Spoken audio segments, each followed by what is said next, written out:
அனைவருக்கும் வணக்கம். March month first வீக்கான வீக்லி லெவல்ஸ் பார்க்கலாம். இது மேத்தமெட்டிக்ஸ் அடிப்படையில் நம்ம எடுக்கிறதுங்க. மார்க்கெட்டுங்கிறது டோட்டலி மேக்ஸ் தான். நீங்கள் மேக்ஸை பற்றி படிங்க. எதை படித்தாலும் யார்கிட்ட போனாலும் கிளாஸ்க்கு மேக்ஸ் படி கால்குலேட் பண்ணுறது தான் சிறந்தது. இண்டிகேட்டர், பேட்டர்ன், மூவிங் ஆவரேஜ் இது எல்லாமே ஓப்பன் இன்ட்ரெஸ்ட் எல்லாமே மாற்றத்திற்கு உட்பட்டது. ஆனால் மேக்ஸுங்கிற கணக்கு வர வேல்யூ வந்து என்றைக்குமே மாறாது. ஒன்றுனா என்றைக்குமே ஒன்று தான், அஞ்சுன்னா என்றைக்குமே அஞ்சு தான். புரிதுங்களா? அதனால் அதை பேஸ் பண்ணி எப்போவுமே பண்ணுங்கள். இதை வைத்து ஆப்ஷன் பையிங் பண்ணாதீங்க. இது வந்து வீக்லி லெவல்ஸ். இது வந்து எட்ஜிங்கோட தான் நீங்கள் பயன்படுத்தணும். எட்ஜிங்க்கு நிறைய கான்செப்ட் இருக்கும். அது நம்ம சொல்ற வேண்டாம். எவ்வளவோ வீடியோ தமிழில் நிறைய பேர் போட்டிருக்காங்க. போய் நீங்கள் செக் பண்ணி பாருங்க அதை எப்படி எடுத்து பண்ணலாம் அப்படிங்கிறது. ஓகேங்களா? சரி, இந்த வீக்கான லெவல்ஸ் பார்க்கலாம். ஃபர்ஸ்ட் நிஃப்டி பார்க்கலாம்.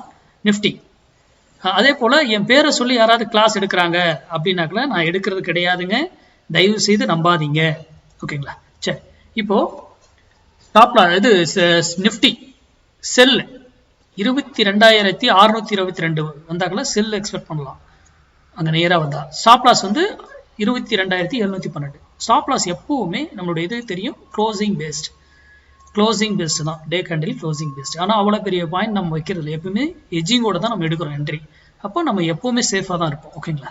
அது பை செல்லுக்கு. பைக்கு 22,088 இங்கே வந்தால் இந்த வீக்குக்கு பை பண்ணலாம்.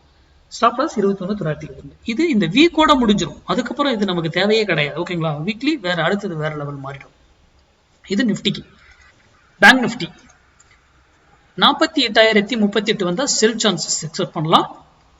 150 பாயிண்ட் ஸ்டாப் லாஸ் வச்சுக்கோங்க. இதுல இருந்து 150 புள்ளிகள் day candle closing based. Hedging இல்லாம வர்த்தகம் தயவு செய்து பண்ணாதீங்க. அதே பை 46,482 இதுக்கு ஸ்டாப் லாஸ் 150 புள்ளிகள். நிஃப்டிக்கு டார்கெட் வந்து மினிமம் 100 பாயிண்ட். பேங்க் நிஃப்டிக்கு மினிமம் 250 பாயிண்ட்ஸ் ஃபர்ஸ்ட் டார்கெட். ஓகேங்களா?